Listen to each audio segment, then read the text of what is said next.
No success in the world can compensate for failure in the home. That's why Club Wealth was founded, to help driven, successful, and busy real estate agents like you double their business while building a strong, balanced home life.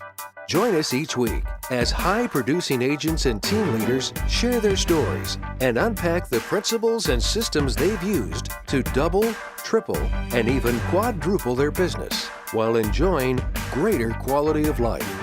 And now, here's the latest episode of Club Wealth TV.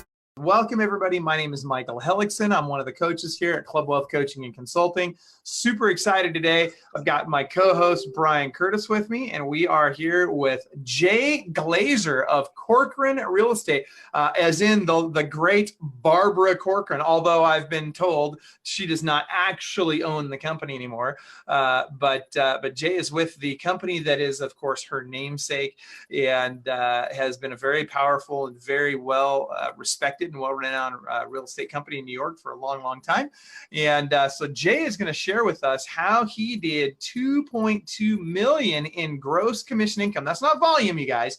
Now, remember, we never talk in terms of volume because it always sounds better than it is. But $2.2 million in gross commission income in 2018. Jay's obviously doing a very good job. And so, Jay, welcome to Club Wealth TV. We're certainly excited to have you. And for those that don't already know him, I'll just introduce Brian real quick. Brian Curtis, my co-host, is in also another really big metropolitan area, Bentonville, Arkansas, which many of you have no clue what I'm talking about, and that's okay. Our price point is just shy of Jay's, just shy. Really close. 120. That's awesome. So Brian, pretty consistently, he's well over 300 transactions a year, runs a very stable and consistent business there, and is also one of our Club Wealth coaches, does a great job of really helping people to grow their business, take it to the next level. So that said, without any further ado, Jay Glazer, welcome to Club Wealth TV. How are you, brother? I'm good. Thanks for having me. Happy to be here. We're super glad to have you. So tell us really quick, first of all, what is it like? What's just in general, what is selling real estate in New York even like? I mean, it just seems so different than anywhere else. Selling New York City real estate is so different, but in so many ways, it's also exactly the same. Fundamentally, it's exactly the same, but it is a different market. I mean, New York City is all of the stereotypes that you've heard that it is. It's fast-paced, it's ferocious, it's competitive. I think there's something like 29,000 real estate agents in the 5 boroughs, which is just an obscene number. It's sexy. There's a lot of beautiful, beautiful homes. A lot of the world's wealth and masses live here. So it's just one of the things we always try to do as an agent is identify what our daily routine is going to look like. And I can say with certainty that in New York City specifically, there is no day like another. Yeah, I can imagine. So let me ask you, first of all, which borough are you in? So I am physically located in Manhattan. I am a born and raised New Yorker. So I've actually lived in Manhattan for, let's call it 90% of my life. That being said, my team and I operate mostly in the boroughs of Manhattan, some Brooklyn, and some Queens. Obviously in the news recently was Long Island City because of Amazon. So that's a marketplace we've done some business in as well. Okay. It's always interesting to me whenever somebody says the boroughs. I mean, I don't know, for whatever reason, and this is totally random and totally will make no sense to anybody. Brian will especially appreciate this.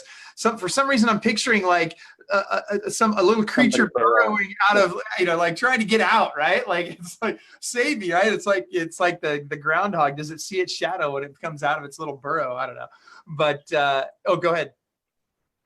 You look like you're ready to... Yeah. Well, I was going to say the reason I say boroughs is because so many people say they're from New York, and there is, in my eyes, a distinction between being from New York City, being from one of the 5 boroughs, and being from, say, Long Island or Connecticut, New Jersey. A lot of people say, "Oh, I'm basically from New York City," but they actually grew up in New Jersey across the water. So, I have a sense of pride having been being a native New Yorker and having been born on the island of Manhattan.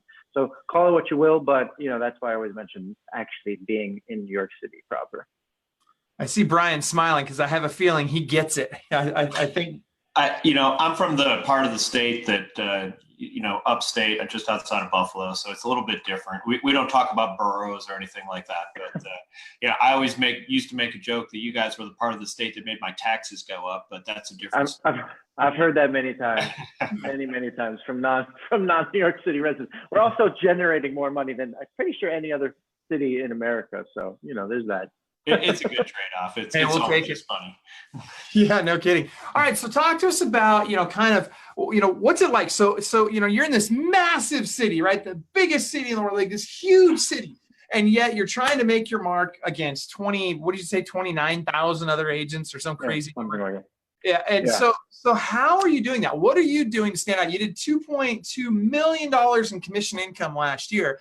How did you get there? What are the things that you're doing to set yourself apart and open up those opportunities? Yeah, I mean, there's no real silver bullet or secret sauce to being a great agent as far as I'm concerned. I mean, what I do, I think more distinctly than a lot of other agents are the good old fashioned, fundamentals. So for example, just this morning, I noticed that my team and I was the first person in the office, followed by another team member, followed by another team member. And we were the first 3 people physically in the office this morning for no reason other than that's how our team fundamentally works, right? So there is no substitute for hard work as far as I'm concerned. So you ask how I've done it. Out hustling the competition has always been something that's been critically important to me from day one. There's this idea, especially in the millennial community, which I confess I technically am a millennial, that, working 9 to 7 or 9 to 8 or Saturdays or Sundays is somehow it makes you special or you're unique or you're going the extra mile. In my eyes, working 7 days a week is both standard and desired in many ways.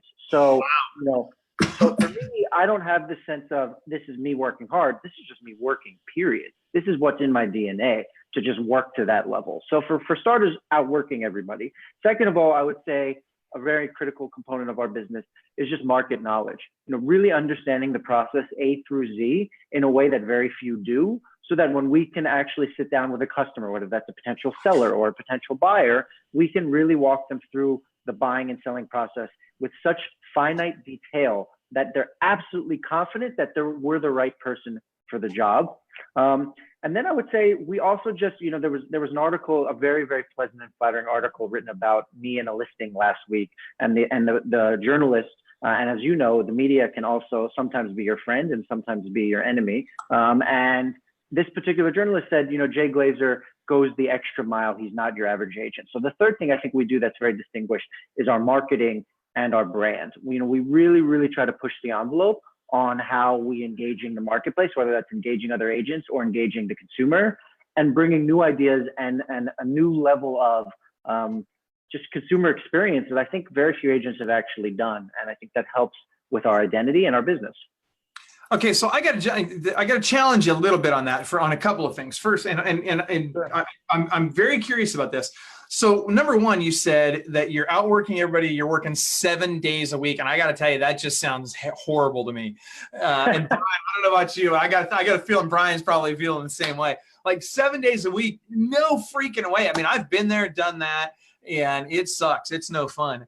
And one of our very core value at Club Wealth is no success in the world can compensate for failure in the home. So one of the things that we really focus on is we're going to get every one of our coaching clients taking at least one full day off each week, where they're completely uninterrupted by phone, email, text message, Facebook, whatever, where they can literally just spend time with their family.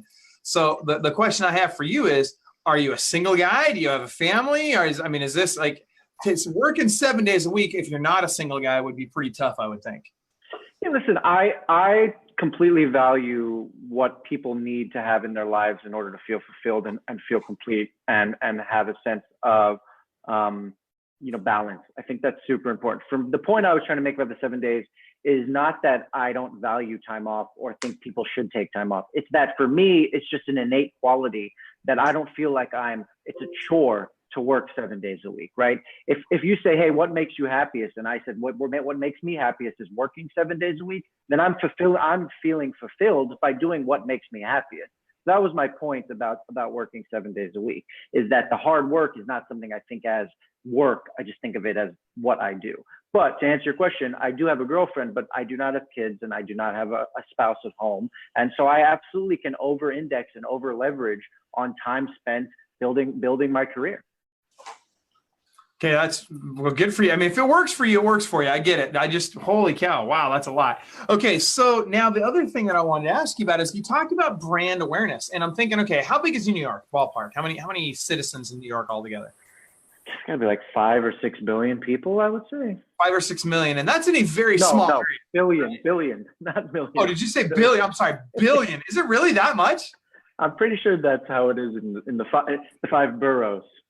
5 or 6 billion people. That's insane. I have no idea how big. Brian, are you? I got a feeling Brian's Googling it. I can see it. I could be wrong, but I'm pretty sure it's something in that ballpark. It could be more. Whatever it is, it's ridiculous. What do you got, Brian? 8.6 million is what the New York City population is. 8.6 million with an M? Yes, as of 2017. Sorry. So it's probably closer to 9 now. That's a 2017 number. Okay. All right. So a lot, whatever it is, it's a big number, right? Regardless of what the number is, it's a big number. So here's the thing, because I hear a lot of agents, they get focused on, oh, I want to build a brand and I want to get my brand out there and I got to have the perfect logo and it's all about branding. And here's the concern that I have with that. The concern that I have with that is right now, so last year, and you're doing a lot of high-end stuff, right?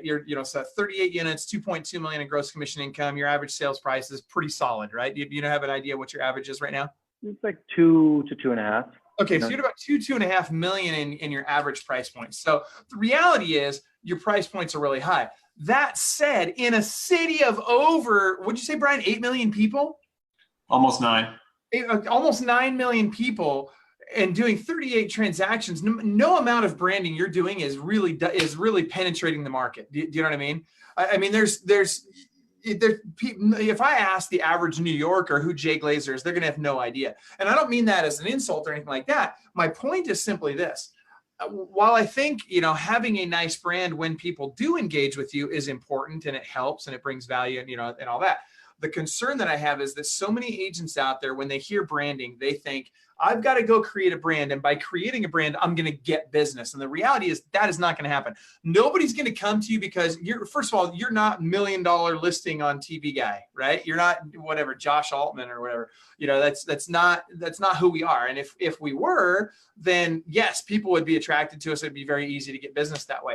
But for the rest of us normal human beings, right, we're just not that guy. And so what I want to know is, how are you getting your business? Are you calling FSBOs, expireds? Are you doing marketing on TV, radio? Are you billboards? Are you, what is it you're doing specifically to lead generate? Okay, so let me just clarify what I meant by brand. I agree with you. When I see someone post a video about a day in the life of the agent, I think to myself, you've just spent X thousands of dollars on something that will literally do nothing for your business. It is just a self-aggrandizing, self-fulfilling video that will serve very little purpose. When I say brand, I'm not talking about the Jay Glazer brand. I'm talking about how our listings appear to the consumers and how our business appears to consumers. So when I say brand, I'm saying when someone hires me to sell their home, there's a certain expectation of what's involved in terms of our marketing, our approach, how we're distributing the listing, how we're maintaining the listing, how we're engaging with other brokers, right? There's a sense of, there's a degree of marketing. We don't have an MLS in New York, so getting your listings in front of other agents is not just snapping your fingers and they show up on MLS. So there's a degree of skill and strategy involved in that. So when I say brand, that's what I'm referring to in the context of this conversation. Yeah, I'm glad to hear that. That's very different than what most agents call brand. Yeah, the amount of overemphasis on, say, what your business card looks like is obscene to me. But again, that's not what, there is that component of brand. And I think there's something to be said about being polished and having everything cohesive and looking like it makes sense and fits in with each other. That being said, that's not necessarily what I was speaking about when I was saying how we build business and build brand. So how we generate business, I would say 90 to 95% of our core business is referral based. So one thing that I have been fearless in doing since I've basically been an independent agent, so say for the last 7 or 8 years, because I was, somebody's assistant on teams, et cetera, got into the business, got your feet wet, that sort of thing. But when I went out on my own, one thing that I was so confident in was that I was providing an exceptional level of service to my clients. And I still fundamentally believe that. And I think that for any agent listening, you have to believe that you are providing an unparalleled service in order for you then to go ahead to those clients and say, listen, I'm leaning on you to send me your friends, family, relatives, whomever it is who's going to buy or sell something in the next year or 2 years, right? If you don't refer me business, you as my clients haven't done your job and haven't fulfilled your end of the agreement, right? I remember anecdotally, I sat down with one client who bought a $4 million property with me. So he bought a very expensive home, and it was his first purchase, right? So he was going from a rental to a $4 million home. That's a giant leap, right? That's a stressful leap. That's a very, very big investment. And I remember after he bought the home, he said, it's on my to-do list to send you 3 referrals this year. Right. And that's what I owe you, 3 referrals, right? It wasn't just, oh yeah, I'll be sure to name drop you when I'm speaking to my friends. He actually had a list, me on a list of things that he wanted to accomplish for that year, which was sending referrals. So for me, I'm very, very aggressive at asking for the business, not in a salesman-y sort of way. I think people are afraid that asking for the business, you're doing something salesman-y or gross or wrong. But I know that I feel fundamentally convinced and strongly that if my people who work with me are better off than people who work without me. And so when I have that philosophy internalized, I am fearless when it comes to asking for the business. So 90 to 95% of our business comes through referral. So Jay, let's talk about this, because conceptually I appreciate what you're saying. I think it's a great idea, but dumb it down for us. And what I mean by that is there's people listening to our conversation right now, and they're saying, sure. So Jay asks for referrals. Jay does a good job. And I appreciate all that. But, a couple of very specific questions. At what point in the transaction are you asking for them? How many times are you asking for them? And are you offering anything in return for them? Sure. So great questions. And I'll tell you a few different strategies. So the minute a closing happens and we're shaking hands and hugging and everybody's super excited, and the minute someone says, you did a really great job for us, I write them back, great, or depends if it's face to face, if it's a text, if it's a phone call, whatever the case may be. I'll say back to them, I need 2 things from you if you really do appreciate what we did. One, I would really love a review, obviously, because that, again, going back to brands, Michael, there is your online presence and whether people can see what you've done for other people. So getting a review, which admittedly, there's always things we don't do perfectly in this industry. And I would say getting reviews from the beginning of my career till now has not been a strong suit. So I've been more focused on that. And then the second thing I'll ask for is, great, if you think we did a really good job, hey, John, I know that you work at a bank and that you're on the floor with 25 other people who might be looking to buy or sell homes. If you happen to have a conversation with them about real estate, don't forget, I'd love to have an opportunity to work with them. So I would say right after the transaction is one. Additionally, one thing that I think people historically, especially in New York City, have run away from is buy-side transactions. So I know that in other marketplaces, you have buyer's agents, and therefore, the rainmaker or the team leader might be the listing person and might deal with mostly listings. On our business, we're very, very buy-side heavy, and I myself represent the buyers. Now that kind of comes full circle when you're talking about how much time you spend working, right? When you're working with buyers, it's extremely time consuming. There's no way around that. But when you're face to face with a buyer for hours on end, helping them consummate what is perhaps the most financially and emotionally deepest and richest transaction for them, there's a connection that you simply can't get when you're working with a listing, right? Because you're dealing with the seller intermittently. You're dealing with the seller only when you really have something substantive to bring them. But with a buyer, you're constantly engaged with them. So another way I ask for business, and oftentimes I don't even have to ask for it because it's just organic, is when I'm out with a buyer and I'm providing value and service, they'll say, oh, by the way, my friend so-and-so is also looking to buy a home. Great. I'd love to be in touch with that person. Please make sure, that I can get in touch with them. How should I get in touch with them? Should I call them? Should I send them a text? And then that will parlay itself into another business. So oftentimes you're working with a buyer and that turns into 2x or 3x what you originally intended it to be. So that's the second mode in which I ask for the business. And then the third one, which is just, again, fundamental business practice, is just when you make your follow-up calls to people. Hey, you know, Mr. and Mrs. Smith, how's the home treating you? How's the kids? What's going on in your life? By the way, if you happen to know anybody who's looking to buy or sell real estate, you know, just please keep us in mind. You know, we'd love to be able to help those people as well. Okay, so then, Brian, sorry, did you have a follow-up on that, Brian? Or Yeah. Okay, so then I get that, and those are great things to do, but how about before you have the client, right? So these are all things that you're doing with existing clients. What about your sphere of influence? What are you doing with your at-large sphere of influence, people that you knew growing up, people that, you know, your mother, brother, sister, cousin, doctor, you know, butcher, baker, salad maker, whatever. Like, what are you doing with those people to get them, you know, to first of all, stay top of mind, and second of all, to get them sending you referrals? Yeah. So, you know, again, nothing that no one else can do. Something everybody can do. For example, I was texting with a high school friend, right? So I did grow up here. So I'm privileged to at least have a very local sphere of influence because this is my home. So I was texting with a friend I went to high school with, and I said, hey, man, we're overdue. Let's get drinks. So we set a date, or we agreed to get drinks. Then we set a date, which happened to be tomorrow, for example. And I said, why don't we invite X, Y, and Z? So I called 5 or 6 other friends who we went to high school with.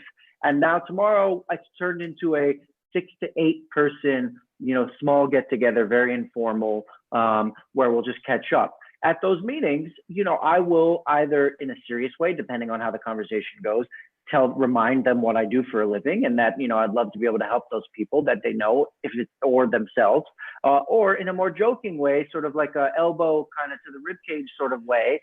I'll just you remind them that, like, hey, you know, I want to be more successful. I want to have more clients.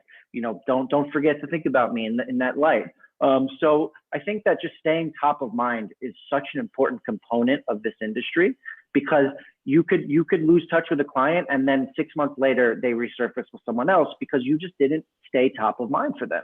So in terms of the people who aren't yet my clients, I would say my sphere of influence, I'm always in front of whether it's other professionals who could be referring me business, like a bank lender or an attorney or an accountant or a divorce attorney or whoever that person may be. Just staying in front of those people, right? For me, for example, one of my major passions is playing golf. Obviously in New York City right now, it's not golf weather, but I just came back from a 4-day golf trip where, I don't know, 6 to 8 of the 20 guys on the golf trip are in real estate in New York City. I didn't specifically go there to network or use any of these, you know, or go there to like hand out my business card, but I got to know guys that I like and I want to be friends with, and I'm now friends with, and I will keep them as part of my sphere of influence that I'm ever expanding, right? So when the summer hits in a month or two, or not the summer, but the spring in New York City, and the golf course is open, we'll go hit the links together, and I'll just be in front of them, top of mind, and in a very organic way, because they know that I know my stuff about how seriously I take my business. It's all self-fulfilling. I'll likely get some business out of it. So are you out there on the golf carts taking calls, or, you know, you're in the golf cart, you're writing down notes and all this stuff? Better not be if you're playing with me. So actually, funny enough, it was Sunday, and it was the last day of our 20-person tournament. And the guy I was playing with, who is in real estate, was like, can you please get off your phone and hit the golf shot? So dude, I got to tell you, that does not sound good to me. Hey, Jay, let's switch gears a little bit, if you don't mind. So I appreciate that you're doing a lot of business per referral. It's really, you know, it's one of the best ways to, you know, keep your costs low. It's one of the best ways to, you know, build a business on a slow, steady pace. But I would like to talk about what you call branding and just kind of get an idea. So it's a very interesting statement that you make, that there is no MLS in New York City. And honestly, I didn't know that. You know, I've done real estate for a long time, and I think that's probably the first place I've ever heard that doesn't have an MLS. So, you know, that's a really interesting idea. So tell me some of the stuff that you're doing that you feel like markets your listings, that pushes you ahead. So if I'm a consumer and I go, why should I pick Jay? What are the things that are doing that are making you go above and beyond? Yeah. So one thing that we do, and we invest heavily in, I hate to sound so cliche, but sometimes money talks. You know, are you willing to make an investment in your business that helps distinguish you from your competitors? And for us, the answer is yes when it comes to videos. So we have, you know, I would say a very strong foot in the door in one specific building right near where I live, and very close to our office as well. And this building, I've sold 4 of the last 6 homes in, and as a result, we kind of become the building specialists. And one thing that it seems that everybody in the building really appreciates about our marketing for their listings is the videos that we're doing. So we're not just doing, your generic listing video that kind of surveys the property. We're really trying to tell a story. We're trying to craft a video that caters both the property and how to show off the space, but also caters to potential lifestyle and just makes the listing more memorable. I never try to convince the seller that, hey, this video is going to get your listing sold. That's highly, highly unlikely. But the video will get your listing remembered so that when they're going through what's available and what the options are, either other agents will say, oh, that's the video, the listing with the video, and therefore, it's something that they're, again, going to stay top of mind for them. Or if it's the consumer, they're like, oh yeah, that was the one with the video, I should revisit that property. Maybe that's the right property for me. So for us, I would say that the video is a really, really big component. And again, like also just the consumer experience online. We put a very, very high emphasis on how our photo presentation looks for people. I think people just assume you hire the photographer, you go in, you click a few photos, you're out, bing, bam, boom. For us, our photo shoots last anywhere from 2 to 4 hours. We are moving things around in the home. We are prepping the home. We're getting every possible angle. If I see something slightly off kilter, I'll want to modify it and reshoot that listing. My father was in fashion for 30 plus years. And so he puts a high emphasis on presentation. I want our properties to be presented in the best possible way so that we will never be overlooked by any customer who even has like one iota of consideration for our homes. Okay. I like that idea. So you don't have to answer this question, but I'm going to ask it anyway. So, when you see things like 38 transactions and 2.2 million in GCI, and if my numbers are off, it's still generally close. If I'm listing a $2 million house, how much money are you spending on marketing, if you don't mind me asking? Just because I think sometimes people look at that and go, oh, he just, flaps it up in the MLS or not, just puts it out there, doesn't do anything. How much money are you spending to get that quality that you're talking about? Sure. Yeah. Listen, our videos range roughly between $4,000 and $5,000 a pop. So that's a pretty substantial investment. And our photo shoots, again, the average photo shoot, I would say in New York City is roughly $300 to $400. Our photo shoots range typically from like $800 to $1,500. So, I don't know. I can't speak for what other agents are spending, but I can definitely speak to what their listings look like versus ours. And I would say our investment is substantially higher, generally speaking. Now, does that change my revenue? Of course it does. But I think that more listings equals more revenue. Therefore, it's a long-term investment in that model, right? It's not for short-term gain, right? Because every listing that I'm doing a video in, I'm obviously chopping off, 0.33% of my commission, of 1 point of my commission or whatever it is, right? So there's definitely, you have to look at the bottom line and you have to analyze, is it worth the investment? And for some listings, listen, I have to be realistic. You're not likely to shoot this kind of video for a $500,000 home. It's just not in the budget. But for a home that's upwards of $2 million and that long-term, it could help other business in that building or in that area, it's a worthwhile investment. Yeah, I love that you're spending money. I think it's important. I think too many people, cut the corners and don't look at that. And so anyway, sounds like Michael has another question. Yeah, my question is, okay, I want to come back to this whole we don't have an MLS thing. And this is my shout out to the Zillow haters of the world. But I really, and I'm saying that, a little bit tongue in cheek, but the reality is that, not having an MLS also means that you're not sharing data with Zillow and Realtor.com and these other portals out here, which could have, it would be very interesting. I'm curious to see what happens in New York versus the rest of the country that is sharing this data, and how that impacts the future of real estate in New York as it relates to the rest of the country. That being said, how the heck do you get the word out? If I've got a buyer and I know my buyer wants a $2 to $4 million property in, whatever borough, how do I know what I'm looking at? How do I know what to show them? How do I find these things? I mean, you guys don't have the big books anymore. So what do you got? How do you do this? Yeah. So I will preface this by saying there is what I would call an active Cold War happening in the industry, whether it's amongst the brokerages or amongst the Zillows versus the brokerages. Every single firm through their own medium is fighting for market share of both the leads, meaning people who are clicking on the listings and saying, hey, I'm interested in that property. And they're fighting for that. And they're fighting for how do we get our listings most prominently displayed with our information on them. So we don't have an MLS, but we do have a back end system that is basically operated by our controlling governing body, which is called the Real Estate Board of New York, which essentially is our listings department. Our company, Corcoran's listings department, will feed the listing and its information to the central hub, which will then feed it back out to the various brokerages. So if on our internal listing system, I can see, okay, these 15 properties in this neighborhood were listed in the last 5 days. So there are listing aggregators internally. So we have our own internal proprietary system. For the consumer, Zillow owns a company called StreetEasy in New York City, which is essentially the New York City version of Zillow. So there's a constant struggle between the brokerages and StreetEasy for market share of the consumer attention. So if you're a consumer and you're just trying to, you wake up one morning and you're like, hey, my wife is pregnant, I need to buy a bigger home, you start your search on StreetEasy. Okay, so now let's back up a second. So you're saying, okay, there's no MLS, but there is a central repository for all these listings. How's that different than an MLS? Okay, so first of all, it's not an MLS because people have opted out, and that's part of this Cold War that's going on. So now a company like Corcoran is trying to say, hey, we have, call it 33% of the market in terms of listings.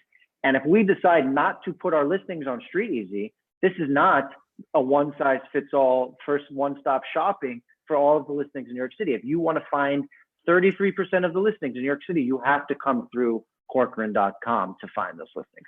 So that's the struggle and the fight. Every brokerage, Corcoran is just where we work, but everybody has this ongoing struggle with StreetEasy.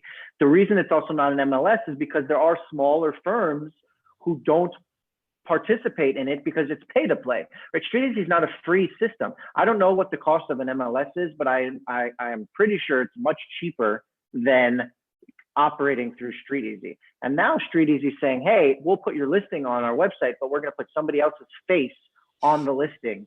And that's part of the ongoing fight as well. My whole thing is, and the reason why I bring this up is because for me, this is just a bunch of noise, right? When I sit there listening to the fight going on between this broker and that company and blah, blah, blah, to me, I just see opportunity. People are so concerned in what's happening rather than focusing on how they can be better at their business and how they can get more business done, right? You have to just accept the rules of the game and play, right? Like if they're changing the rules in baseball, as they're discussing, if you're a baseball fan, about, putting pitchers on a clock and things like that, don't complain about it, just adapt, right? So for me, I don't care what the results are. I simply want to know what's the highest and best use of my skills in that current setting. And then let me go after as much business as I can. I like it. I'm going to ask a quick question. I just want to be quick. So what do you do for fiduciary duty? So for me, if I'm representing somebody and I don't know anything about StreetEasy, but I grab the concept, if I don't put that person's house on StreetEasy, I feel like I'm not marketing it. I've missed the X number of people who only check there. How do you deal with that? And is that a brokerage choice or is that an agent choice? So that's a very, very, very hot question right now that a lot of brokerages are trying to figure out. So for me personally, this goes back to the willingness to spend. I put my properties and my clients first, right? So I rather be the guy who says, if it's $1,000 extra to put my listing on StreetEasy, I will be the first person to do that, right? That's smart. That's my fiduciary. That's my sense of obligation to my clients. There are other agents right now, and there are brokerages in general who say we need to take a stand and draw our foot in the sand and, draw the line in the sand and say, we're not doing that. So there are agents who are actually opting out. How they deal with that fiduciary, that ethical dilemma of, is this for the greater good or is it for the good of my seller? That's up to them to decide. Gotcha. Okay. It's just an interesting question because it's really the question that we're asking nationwide with Zillow right now. Although I think the thing that the agents have missed with Zillow is they're a real estate company right now. So how can you choose to opt them out of the MLS? I think it'll be very challenging. I think we're going to lose that battle because the fact they became a real estate company. So, but that's a whole other 3-hour webinar. So I don't want to go down that road, but it's just an interesting question, something for people to think about out there. It's not just about what's best for us as agents. We have a fiduciary duty to our clients, and we need to make sure that if we're making a choice not to put a house someplace, that it is in the best interest of the client, not in the best interest of the agent. And that's a real dilemma I feel like we're facing in 2019. Yeah, and let me just bring up a quick point on that. I think that you then have to know what value and skill you're bringing to the seller when you're like, hey, my commission is 6%, no questions asked, right? Like you want someone who's going to discount their commission and then discount the experience of where your home is online? Or do you want someone who's going to make that investment and earn that commission because they're pulling out all the stops to get your home sold? Or you have to decide as the seller as well, like I hate to say it, you get what you pay for, right? There are a lot of agents who will take the commission off or reduce the commission, but then reduce the marketing, right? So it's all relative. Yeah, I'll ask another question because this is kind of a fun road to go down that we don't go. So I can honestly say you're the first person that I've talked to that spends $5,000 on a listing for video. And there's nothing wrong with that again. So I can't spend $5,000 on a video because I listed a house yesterday for $171 and that's $5,100 in commission. It's bad math, but that's funny. It's actually a true story. But anyway, here's my question: have you brought that in house? I mean, if you're listing 20 houses a year for $5,000 a pop, you can pay a pretty good salary even in New York City. $100,000 a year probably is nothing to cough at. Right.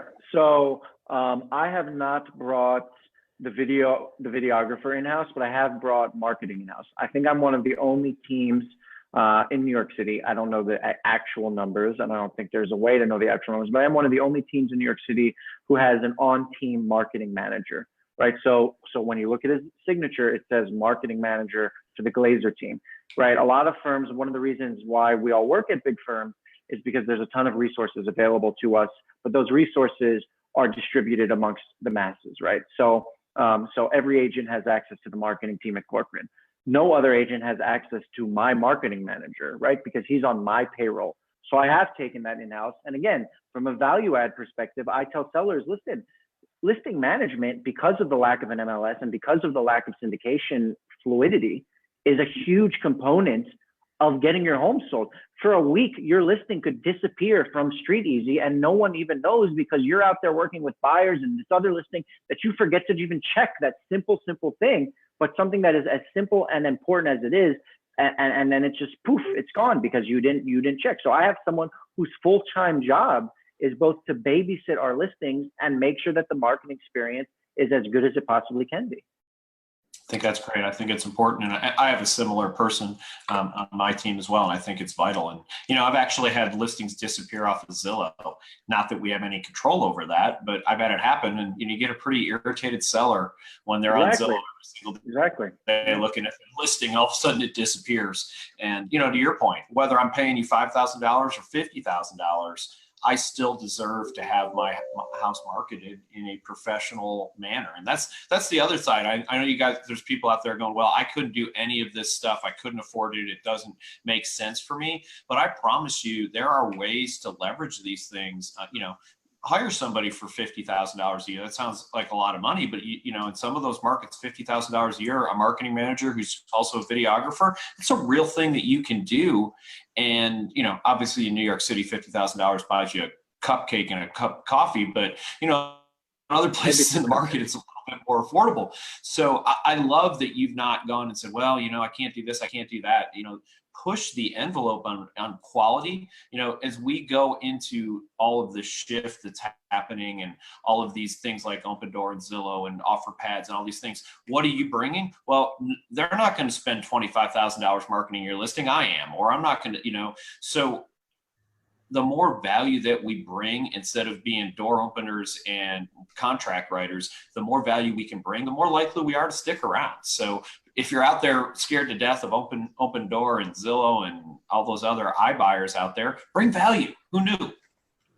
Right. I mean, you don't have to spend $50,000. When there's a will, there's a way, right? Get a little creative. You can hire a decent virtual assistant for $300 a month and say, listen, your core task as my virtual assistant is every day go on Zillow, go on our website, go on whatever websites your listing is appearing on in whatever market you're in, and make sure the listing integrity is preserved.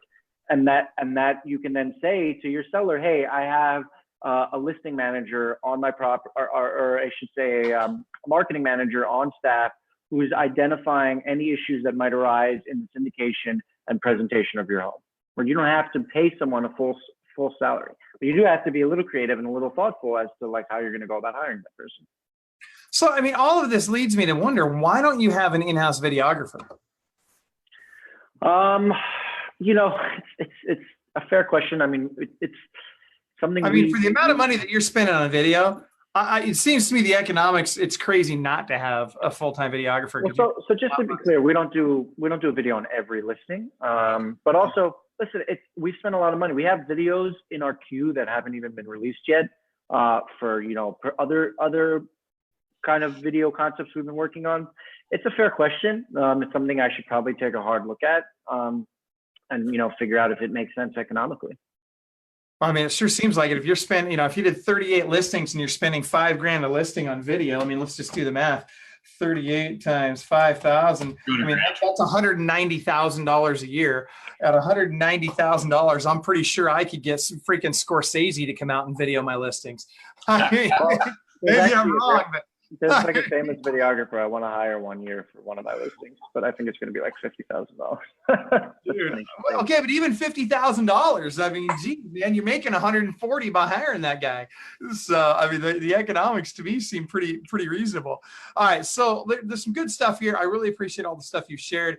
I want to come back to some lead generation. So that I want to understand more about how are you following up with your sphere of influence. And again, there's lots and lots of ways to lead generate. Sounds to me like you're not doing any online lead generation or anything like that. That's not a big part of your business. But you are. Go ahead. Are you? Just so one thing that I have been looking at, in 2019 as the market shifts is like, how do we not solely rely on referrals, right? Especially if people are slowing down in the buying and selling of homes, they might not be thinking about real estate as often. So one thing that I've really spent time thinking about with my team over the last couple of weeks is other pipelines, and I would say two that are really important to us going forward are online leads, not necessarily paid leads, but like if someone inquires about a listing, showing them the listing and we have their information and trying to what we would call convert them, right? Convert them to a customer, convert them to a potential client. So that would be some form of online lead. And then the other form would be open houses. We have good listings that are getting decent traction. And, there's a lot of people out there who are what I would call brokerless. And, again, as I said earlier in the call, is, we do a lot of buy-side business. So if people walk into one of your $3.6 million listings, that's a potential buyer for that same budget. You want to be able to convert that person. Okay, so then, so you're doing open houses, which is huge. We love open houses. We share a massive open house strategy where a lot of our clients are getting anywhere from 50 to 150 people out to an open house. That's huge. When you start working with a buyer, are you using a buyer agency agreement?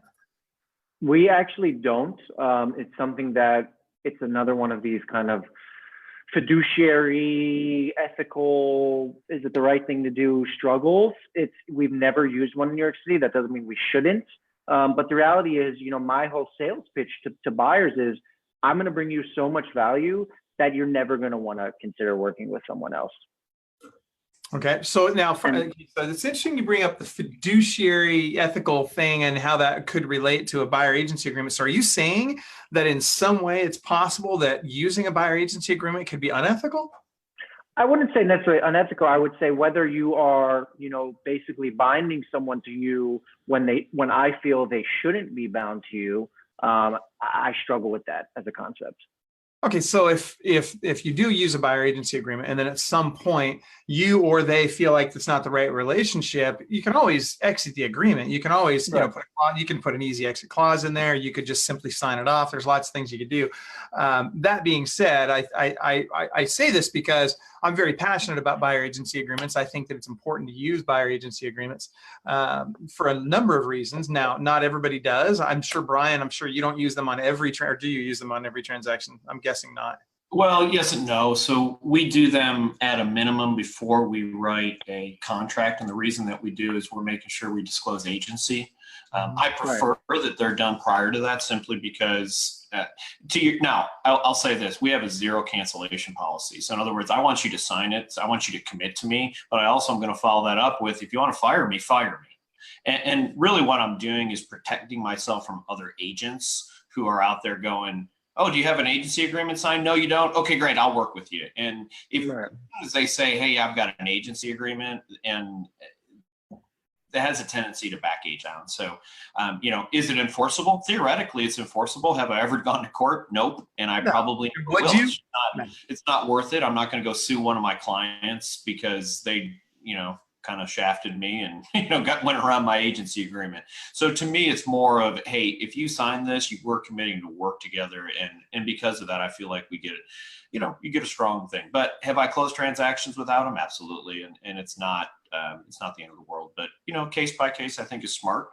As you build a team out, one of the things that I always caution people of is you need to make policies. It's easy for us as rainmakers, as high producers, to use our judgment, but the problem is sometimes we hire people who don't have the same judgment. So the bigger and more expansive you become as far as your team goes, then you need to have more policies in place, and you have to become a little bit more rigid. So. It's totally fair. I mean, I hate to say when Mike, we brought up that New York City seems to be like no place else.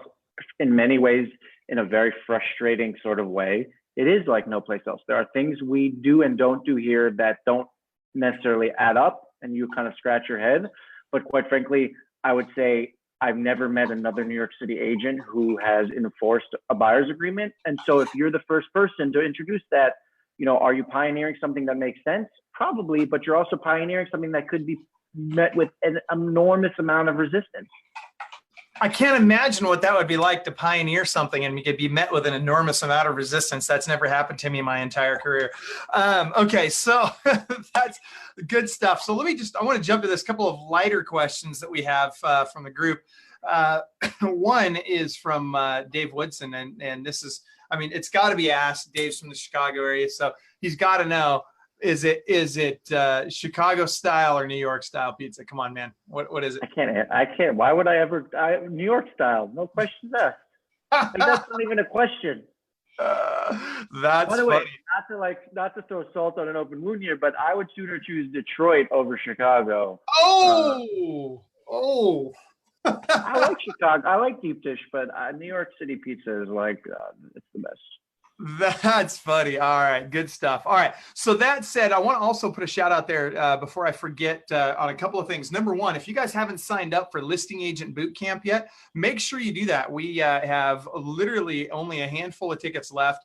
We're getting close to being sold out. VIP is almost entirely sold out. You can go to www.clubwealth.com /LABC.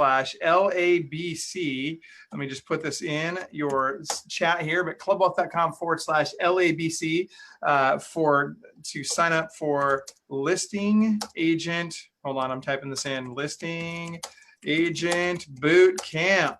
All right, this event sells out every year, so make sure you guys get signed up right away. It's going to be awesome. It is in San Antonio, Texas this year.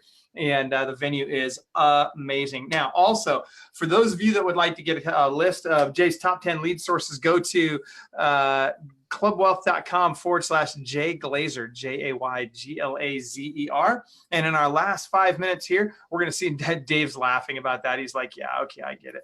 Dave, I got to go with deep dish is awesome, bro. I like them both. Pizza's pizza, right? It's just all pizza to me. Pizza's not pizza, but okay. Oh, look at you. Okay, must be from New York. All right, so that said, let's go to our last 5 minutes. Guys, what are your final thoughts that you want to convey that you think are going to bring the most value to everybody listening right now? This is for me? For both of you. Hold on. Yeah. Ask the question again. What's your final thoughts? If you could only share one thing with us that would bring us the most value on our call today, what would that one thing be? It's a lot of stress. I would say have a business plan and stick to the business plan. I like it. So if you could describe your business plan to us, what would it look like in 60 seconds or less? What does your business plan look like? Gosh, 60 seconds. Our business plan would be lead generation, revenue generation, cost allocation, and then ultimately lead and follow up. Okay. All right. And it's like the most generic summary of a business plan, but just knowing your numbers, tracking your numbers, and then having them. There's this philosophy: if you don't have a destination, how are you going to know how to get there?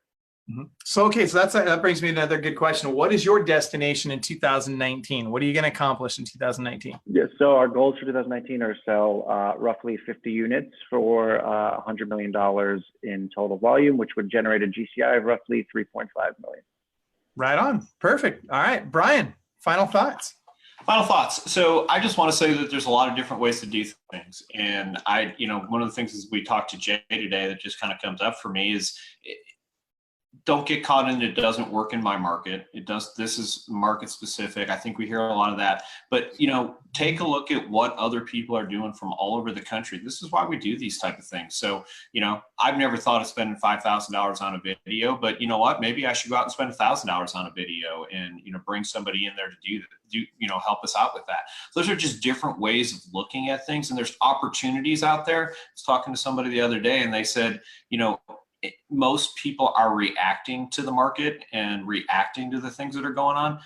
My focus is trying to figure out how to be proactive. How do I do the thing before somebody else does it? How do I come up with the idea that someone else isn't doing? So, I'm a big fan of rip off and duplicate, but I'm also a fan of being innovative, especially as things change in this market. Look for that opportunity. And, there's tons of opportunities anytime a market goes up or down, or anytime a market shifts, anytime marketing shifts, anytime things change, there's an opportunity. And if you can find that opportunity, that's how we can go over the top.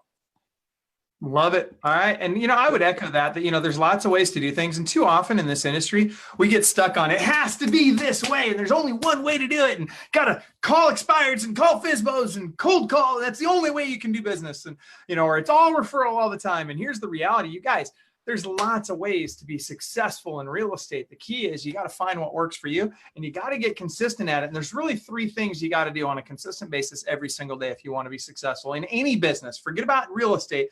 You want to be successful in any business, there are 3 things. Can anybody guess what they are? Type it into your screen right now. If you can guess, what are the 3 things that you have to do on a daily basis to be successful? Pick any one of those 3. What is one of the 3 things that you have to do every single day? And I'll give them to you right now. Lead generation, lead follow-up, and lead conversion. Those are the 3 things you got to do every day. In fact, 90% of your day is going to be spent in one way or another on one of those 3 things.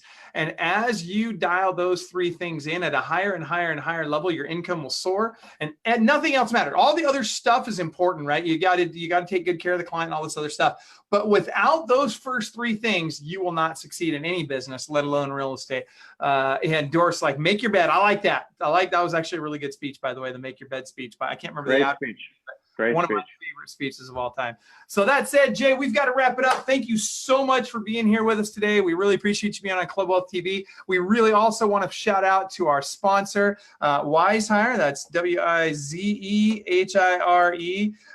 And I'm typing that into the chat now too. But WizeHire is a company that Brian and I use to recruit for our teams, and highly recommend that if you guys aren't using WizeHire already, you consider using those guys. We get a discount for you, of course, at wizehire.com. So take a look at that. But that being said, Jay, seriously, thank you for being here. Appreciate you taking the time. Brian, thank you as always for co-hosting. And everybody, remember, at the end of the day, inside you, there's a world-class beast just dying to get out. You got to choose to unleash that beast. So go do something at a world-class level today. Take care, guys. Thanks, everybody.